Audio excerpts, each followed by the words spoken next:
Gueye animatrice tiktokeuse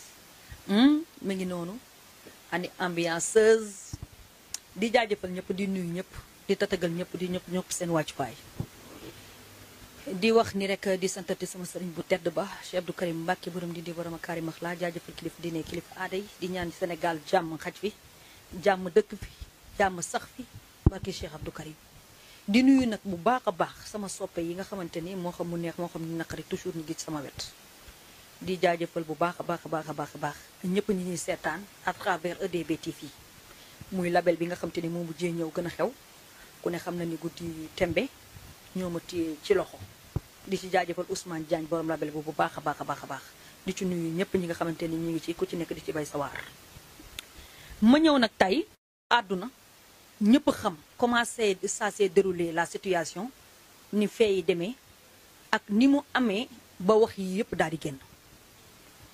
ci laay ñëw nag muy coow luy fi jàll depuis week-end passé nii ba fii may waxee ak yow ci diggante Abdoulaye Diop Khass ak Soumboulou ak man mii nga xamante ni dugal nañ ma ci ndox ba ci baat taxaw bëgg ma saraxe muy man mii Adji Mass dama toog vendredi sama kër li ma lay wax vers environ ci guddi gi noonu Soumboulou daal di may woo ni ma Adji Mass damay bañ nga yégee ko feneen di ma mere ma ni ko ci lu mel nan ni ma te yow lu nekk ci lu fanaan ci yow yendu ci man lu nekk lu fanaan ci man yendu ci yow am na lu nga xam te ni duma la ko nëbb Khass dama divorcé ak moom ma ni ko sañoo loolu loo may wax nii mu ni lu tax sañu ma ko yow ñëpp jubilé ma ni ko jubilé mu ni ma waaw ma ni ko loolu nan la demee mu ni ma est-ce que mën nga fee ñëw ma ni ko instant yi di dafa guddi mais suba samedi comme samedi matinal yi du ma liggéey su ma jógee ci hôpitalu chinois yi nekk ci rond-point Ngor bi ndax dañ may defal massage samedi matin yi su ma fa jógee dinaa ñëw ma ne ko foo nekk mu ni ma maa ngi kër Balla Gaye ma ne ko dinaa fa ñëw incha allah ñu toog ñu wax mu ni ma amul benn problème ma daal di fay jógee samedi matin ci hôpital bi ay environ 14h mooy ma daal di dem kër Balla Gaye fa laa añ man moom njóogu ñoo añ yaa ngi may dégg ñu toog mu expliqué ma du début à la fin cause yi li ko waral ak lépp ma ne ko loolu est-ce que jar na tas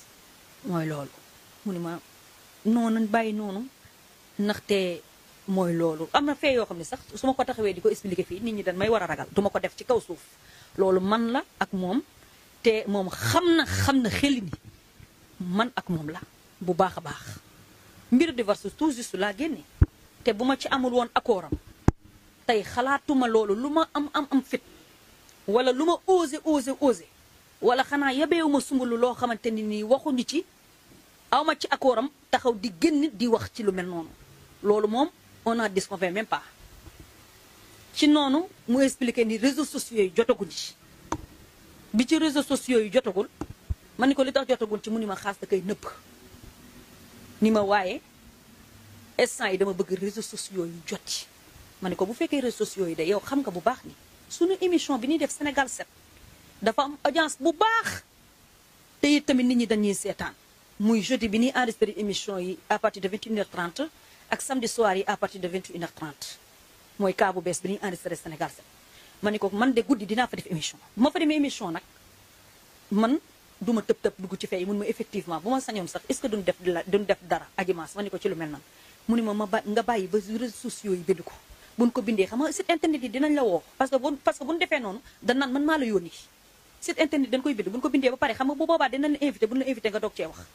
ma ni ko Soumboulou yow xam nga ma bu baax a baax man duma am ci yow demi mesure te xam nga ni dama entière ak yow amul benn problème noo ko bëggee laa koy defee may dem mu ni ma émission bi kañ lay am ma ni ko tey jii ci kanam tuuti kon bàyyi ma jug daal di dem préparé ko tey dinaa wax gars yi sax ñu daal di teel a ñëw ma ni ko nag gis nga bu ma demee man dinaa def noo xamante ne nii ñëpp dinañ xam ni yow yónni woo ma mais dinaa wax en présentateur émission bi ci boppam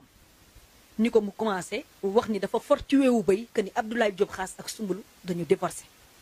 mu ni ma waa loolu tamit mën na nekk amul problème ma daal di dem bi ma demee ma woo Ami Collé bi ma ko woowee ma ni ko tey il faut que ñu émission mais ci biir émission bi Abdoulaye Diop Khass ak Soumboulou dafa ni ma dafa divorcé ami ko ni ma looy wax nii ma ni ko waaw mu ni ma kon dinañ teel a ñëw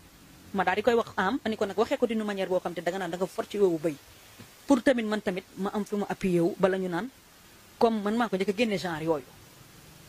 yaa ngi dégg te moo ci amul woon accord am xalaatuma ko def dafa ma jënd jàpp ma duma benn bàyyi ma quand même waxtaan dëgg ca la mbir bu amee dañuy xool cause yi ko war a d'abord balaa kenn di génn di taxaw di yàq nit ki gratuite say noonu di ci rax ñi la taxawoon préparé bëgg la taxaw la la ndigg sërëx di ci rax ku ci nekk di ci rax ma daal di koy wax am daal di ñëw ba am ñëwee daal di ciy wax ni ma nag yow tu es très placé nga daal di ciy wax na ko Soumboulou sa xarit la ma ne ko effectivement ma daal di ñëw ba ma ñëwee ma ne ko am divorce bi am ma ni dama ni maa ngi nuyu Soumboulou de passage ba ci li sempre buru ngalam surtout ba tur bee sulay bi parce que fu ma toll ci àddina dama lay tatagal daray àddina du jar ci kaw suuf man en tant que man Adji Mass rawatina sama ngor gi nga xamante ni moom laay deewaale sama sincérité gi nga xam ne moom laay deewaale sama entière gii ci doomu aadama nga xamante ni moom laay deewaale du ma am ci sama nit demi mesure du ma dund falsi si kaw suuf te durant bi ñu ànd plus de 10 années man musuma xam ci yow image bi je te dis la vérité nag